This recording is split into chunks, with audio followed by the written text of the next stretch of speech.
What's up guys, and welcome back to my F1 2018 career mode. Back today for another episode. It is time for the Canadian Grand Prix. And last time out in Monaco, it was a challenging one. We had to start from the back, but we did recover. Let me know down in the comments, guys, where you think we're going to finish in this Canadian Grand Prix. I'd love to hear your thoughts. And now, before we get out on track, you can see that we've actually had some parts fitted to the car. Finally, not a failure. So, yeah.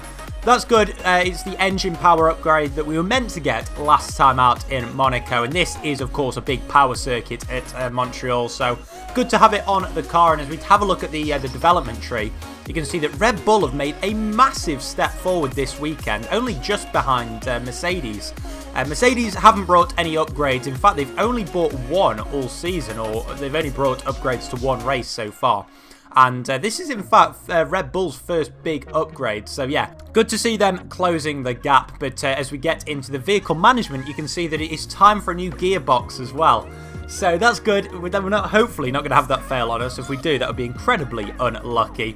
And as well as a new gearbox, we are going to take some new engine components. So, yeah, they were wearing out quite badly in Monaco. We were losing out a lot on the straights. Unfortunately, around Monaco, it doesn't really matter too much. Whereas here, if we'd have had it in Montreal, then yeah, that would have been pretty catastrophic. So we're going to take all new engine components, and we're just going to be absolutely rapid, fingers crossed, on the straights. I also thought I'd take a little look at the standings before I got into this race. I really like this addition to this year's game. You can see exactly where each driver has finished during each race.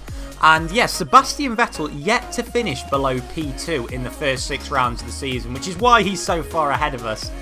40 points currently is the gap. Ricciardo as well, he's been pretty consistent, bar the Azerbaijan Grand Prix, whereas Lewis Hamilton has been very erratic. A couple of low finishes, a victory in there, but yeah, not very consistent, which is why he is down in P4. But now, before we get out on track, we're going to take a look at the upgrades that we made before we got into the Canadian Grand Prix. So, durability, that's the thing that we were concentrating on. Mainly because we had to replace our engine components after just 6 rounds. So, hopefully reducing the wear will mean that we won't have to take any engine penalties. Or if we do, they'll be pretty limited. So, yeah, we've taken 3 durability upgrades and used as many resource points as we can on that. But now, without further ado, let's get into qualifying for the Canadian Grand Prix. Welcome again then, and we hope you're ready for another fantastic session as the teams prepare to unleash their cars for qualifying at the Canadian Grand Prix. So here we go then for qualifying, and jumping straight in to qualifying 3. Because unlike in Monaco, we actually made it through to the final session. No crashes in the first 2 qualifying sessions. So as we cross the line now with just 50 seconds to go, we're currently sat in provisional pole, but we go wide there into turn 1. So that's not going to help us too much. Especially if we want to improve on our time, because we really can't rest on our laurels. Hamilton and Ricciardo lurking behind at the moment, but as we go through the next couple of corners at turns 3 and 4, we make up the time that we lost in at turn 2, and we've actually gone purple through sector 1, so we're actually quicker, which is a bit of a surprise. And again, through turns 6 and 7, we take a very nice line through there. And, well, it's just chicane after chicane around this circuit, so you've really got to learn to hit those apexes, and we missed the turn 8 apex. Fortunately, it doesn't matter too much, because the corner is already pretty open as you go through turn 9 and on our way towards the hairpin at turn 10. So we're currently purple, a small little lock-up on the inside tyre, but that doesn't matter too much, because we haven't lost any pace as a result. And now we are on to the Casino Straight. And just opening up that DRS, getting into 8th gear, going over 215 miles per hour before braking at the 100 meter board, trying to steer clear of the wall of champions, and we managed to do so. And on the run to the line, this is where we find out whether it's enough for pole position. We've gone quicker than our previous best time, but it's only enough for P2. So Lewis Hamilton pipped us to pole position by 1.5 tenths of a second, but we're ahead of our teammate vitally. Sebastian Vettel could only manage P4. So that was interesting. Vettel's worst qualifying session for a while, and we are ahead of him on track, which is exactly what we need if we're going to recover that 40-point deficit. But there is your full grid for the Canadian Grand Prix. We're back once again beside the St. Lawrence River here in Montreal for the Canadian Grand Prix. The event first moved to a variant of this track back in 1978. It was won by none other than Gilles Villeneuve, the first Canadian to ever win his home race, and in whose honour the circuit would be renamed. Here we go then. Time to get into the race. And, well, it's going to be an interesting one today. We're starting from the front row of the grid. And as I mentioned in the qualifying section, we are ahead of our teammates. So there you can see the driver's standings. Well, we've got to make up points quick because we're only 6 rounds into this season. And Vettel is already 40 points ahead.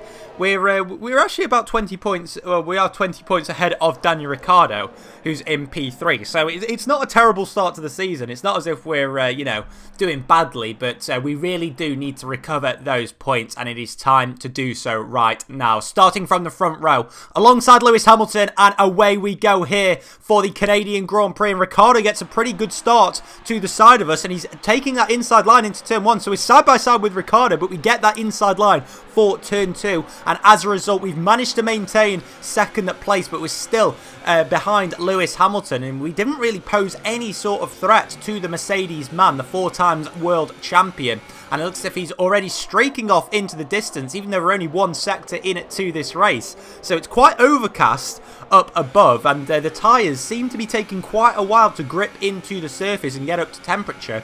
But Hamilton has had no such issues in his Mercedes. But sure enough, by the end of lap 3, you can see that the skies have just sort of got a little bit lighter.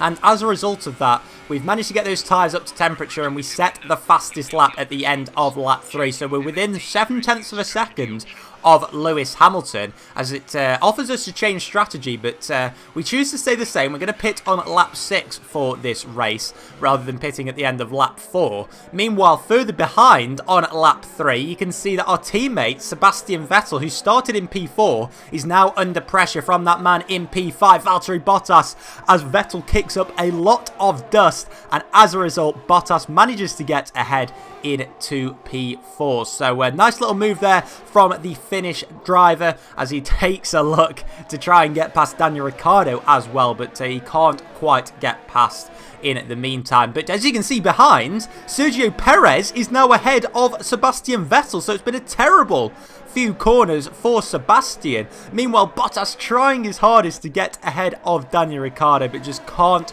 manage to do so, as now we go back on board with ourselves at the end of lap 4. And, well, that battle they're having behind means that they're now over 4 seconds behind myself and Hamilton. I'm not going to complain because we've got a nice little gap, and it allows us to have our own little fight with Lewis Hamilton without really having to bother about the cars behind. So we're in DRS range of that Mercedes now, and this is where we'll be able to see whether this power unit upgrade and the fresh power unit that we fitted to our Ferrari car really is up to scratch, and whether it can match that imperious Mercedes engine. Meanwhile, behind, talking of Mercedes cars, Valtteri Bottas is going to take a look at the weaker Renault-engined Red Bull car, and he absolutely breezes past on the DRS on the run-up to the Wall of Champions. He gets the move done before the corner at the end of lap 4. So taking a look at the order behind ourselves, we've got Bottas and Ricciardo, and then it's Sergio Perez, who is still holding station ahead of our teammate Sebastian Vettel. And Vettel just does not seem to have the pace, considering that he hasn't finished below P2 all season. He is having a stinker of a race, and this is exactly the sort of weekend that we need in order to outscore Sebastian. But if we're to make the most of it, we're going to have to get past Lewis Hamilton, something which we haven't been able to do in the first stint, and we have gone for the undercut. So Ferrari asked us to come in at the end of lap 6. We've obeyed by that, and it looks as if Lewis Hamilton is going to continue for at least one more lap. So we're fitting the ultra soft tyres, the second softest compound, and they should easily take us to the end of this 18-lap race. So it's actually Valtteri Bottas, Hamilton's teammate, that's decided to come into the pits at the end of lap 6. And now we'll see whether we do, in fact, come out in any traffic. It's not looking good. You can see cars up ahead, and sure enough, we emerge behind Carlos Sainz. And that is a bit of an awkward gap, because, of course, this Ferrari car is significantly faster than the Renault. And you'd imagine that we'll catch him up before the end of the lap. But now it really is do or die. If we want to try and get ahead of Lewis Hamilton, we're going to have to put in a blistering lap. But of course, these tyres have got to get up to temperature, and we're probably going to have to get past Carlos Sainz. But fortunately, we do get the DRS, which should give us a bit of a pace advantage, braking now into turns 8 and 9. A much better line than we were getting earlier on in the race, and even in qualifying as well. We're really in the groove with this car at the moment, and we're going to go for a move down the inside of Carlos Sainz, down into the hairpin at turn 10, and that's a very smooth move. We really haven't lost a lot of time by doing that. Meanwhile, Lewis Hamilton comes into the pit lane at the end of lap 7 and fits the ultra soft tyres, and now we'll be able to see exactly where he emerges as Esteban Ocon is going slowly on the straight compared to ourselves, so we dispatch of him again with minimal amount of time lost. So it's looking good at the moment, but now you can see that Lewis Hamilton is out of the pit lane, and it looks as if it's going to be pretty comfortable. Yes, he comes out in the lead, and it looks as if we've in fact lost a bit of time. So Hamilton in that clear air obviously put in a blistering in lap, and as a result we're just a few seconds behind him. But still, every little helps in terms of Lewis Hamilton, so however much he could extend that lead by, he will take, because I'm sure we'll be putting him under pressure, relentless pressure, in this second stint, should we be able to keep the pace that we had at the end of that first stint. So 1.2 seconds is the gap. Kevin Magnussen fortunately held him up in sector 3 at the end of lap 8. Meanwhile, at the end of lap 9, you can see that we've gone purple through the first 2 sectors, and we are now within DRS range of Lewis Hamilton. So we're going to try and use this to our advantage. We put the ERS deployment up to overtake. We're using rich mix. This really is everything the Ferrari engine has got to offer, and we get ahead of Lewis Hamilton. But no, he's come back at us during the braking phase as he goes a little bit deep there into the wall of champions, and if he isn't to crash into the wall, he has to let us through.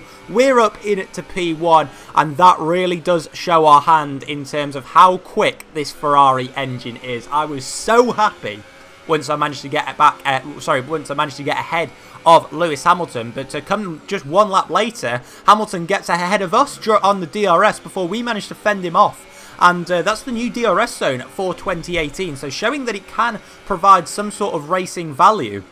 Hamilton there. So yeah, he managed to get past us, but fortunately we managed to fend him off. It's not really long enough in order for Hamilton to get side by side and then ahead of us. He only ever really got side by side, so fortunately we did fend him off. And then the exit that we were getting off turn 10 was just phenomenal, and Hamilton just could not challenge us whatsoever at the end of lap 10. So you can see he's got the DRS. He's probably bumped up his ERS deployment, but still he couldn't get anywhere near us, not even to make a move into the final chicane or into the first corner. So we maintain our lead at the start of lap 11, but of course we've got 8 laps left in this race to maintain the lead. And it's going to be difficult. It's going to be difficult because I think that Hamilton will probably end up coming back at us at some point. 0.3 of a second is the gap, and sure enough, he just sticks to our tail. And come lap 12, he is going to be back on at that DRS between the turn 7 and turn 8 complex. We got a poor exit off turn 7, and Hamilton this time manages to cleanly get past us. We're going to try and hang it in side by side, but we're going to have that inside line going into the turn 10 hairpin, and are we going to be able to do something about it? No, Hamilton brakes later and looks as if he's hung it round the outside, so fair play to him. He's managed to get ahead of us, and we're just going to stick in his slipstream. And as I mentioned before, our exit off the hairpin is just phenomenal.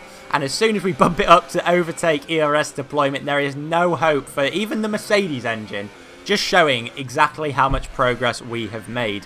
So on lap 12, we're just going to take a look at what the running order is. So Bottas is in P3 ahead of Ricciardo, with there you can see Sergio Perez in P5. And Kevin Magnussen has managed to get ahead of our teammate, and that is just rotten luck for Vettel. It's absolutely brilliant for us, not in terms of the constructors' standings, but for us, we are going to gain 25 points on him. And that is just fantastic. He was having a terrible race anyway, but it has just gone from bad to worse. The difference with ourselves is in Monaco, we had problems and we managed to recover from them. But now we've really got to make this count and take the victory. But at the start of lap 15, Hamilton is trying to prevent us from doing that and has actually got ahead of us out of the final corner. So he just got a brilliant exit, probably using his ERS to full effect. You can see now he's harvesting it through the first sector. So yeah, he must have absolutely drained that battery to get past us. And come the end of lap 15, we are not giving up. We are sticking to his tail as much as we can. And this is our forte, I think it's fair to say, around this track, is that exit that we get off the hairpin. As we close in on Hamilton further and further, slipstream, DRS, ERS deployment bumped up to overtake, and we managed to make the overtake up into P1. What a battle it has been between ourselves and Hamilton so far, and we've still got 3 laps to go as we set the quickest final sector of the race. But as we get on to the final lap now, this is it really. We've just got less than a lap remaining, as Valtteri Bottas has actually managed to close in on us due to myself and Hamilton battling so much. But this is where we've got to be wary. The exit of turn 7, it's pretty decent, not the best, but it looks as if we're just about going to fend off Lewis Hamilton. Hamilton doesn't even go for a move, so it looks as if he's just going to settle for P2 at this point, or maybe even just save himself for that final straight. Before the chicane leading to the Wall of Champions. But we try and get a good exit off the hairpin once again, and we do manage to do so. Hamilton almost trying to do a dive bomb on this because he knows that he just hasn't got the pace down this straight, and all we need to do now is negotiate the final chicane, and it looks as if it's going to be our second victory of the season. We do manage to negotiate it just okay, probably the best we've done it all day, and we are going to come home to win the Canadian Grand Prix. 25 points in the bag, 25 points gained on our championship rival and teammate Sebastian Vettel. What a race and what an afternoon for ourselves. There you can see, celebrating another victory for Ferrari. It's just been a brilliant season for the Scuderia so far, and is that going to be a big turning point in the championship? Probably not the Constructors' Championship because, well, it's looking pretty ominous unless Mercedes or Red Bull can make massive strides in the final 2/3 of the season. It looks as if we have got the Constructors' Championship locked down, but as we spray the champagne, we close the championship gap to just 15 points, and I really do believe that we can close that gap now. 40 points sounds a lot in F1. 15 points is very, very doable. So there you can see the final race results. So Bottas and Ricciardo and Perez and Magnussen all stayed in the same positions during the second stint, with Verstappen putting in a good race after a pretty poor qualifying because he had to take an engine penalty, unfortunately for him. But yeah, he gets up into P7, and there you can see just one DNF. And it's the DNF that counts. The DNF that we sort of wanted, maybe not for the team, but from an individual standpoint, I'm glad that Vettel retired. And there you can see it, down to 15 points. Hamilton jumps ahead of Ricciardo as well, with Perez up into 6th place. He's had a brilliant, brilliant season so far. And there you can see the Constructors' standings. Well, it's been cut to 93 points, but I don't think we'll lose too much sleep over that. Red Bull just about hanging on to the tail of Ferrari, but now we're going to get into an interview. Good day today. Tell us about it from your perspective. How are you feeling after that win? I think I want to praise the engine on this one because it was fantastic. It was a massive step forward, so I think I'm going to go for the top one. It feels amazing. The engine was made for tracks like this. It really was. It wasn't the cleanest race today, was it? Oh, do I ruffle some feathers and go for that bottom one? It might increase my showmanship, which Ferrari like. I'm going to go for I was an idiot, Mag. Oh, right. Mercedes didn't like that one. Oh, well. Great. Well, that's everything. So that is it for the Canadian Grand Prix. I hope you guys enjoyed it. It was probably my favourite race of the season, I have to say. So smash a like if you enjoyed it. Let me know down in the comments whether you enjoyed the race, and I'll catch you guys tomorrow for the French Grand Prix for the first time. But until then, guys, do take care. Bye-bye.